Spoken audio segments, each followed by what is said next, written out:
આણંદ જિલ્લાના ઓડ શહેરની કન્યાશાળામાં બાળાઓને ભોજન. કોઈ પણ દેશની પ્રગતિનો મુખ્ય આધાર છે તેની સારી કેળવણી.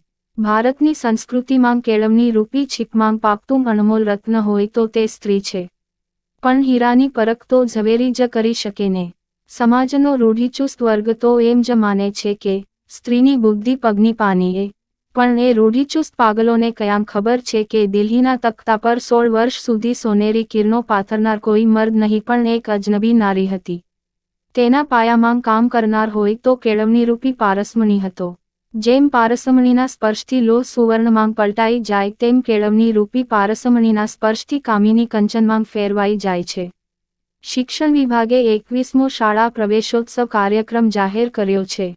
રાજ્યમાં 27, 28, 29 જૂન એટલે કે 3 દિવસ શાળા પ્રવેશોત્સવ કાર્યક્રમ યોજાઈ રહ્યા સાથે સાથે કન્યા કેળવણી મહોત્સવનું પણ આયોજન કરવામાં આવી રહ્યું છે.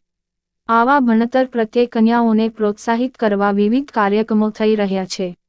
તેના ભાગરૂપે ઓડ કન્યાશાળામાં શ્રી નીલકંઠ મહાદેવ ગ્રુપ દ્વારા કન્યાશાળામાં અભ્યાસ કરતી સૌ બાળાઓને ભોજન કરાવવામાં આવ્યું.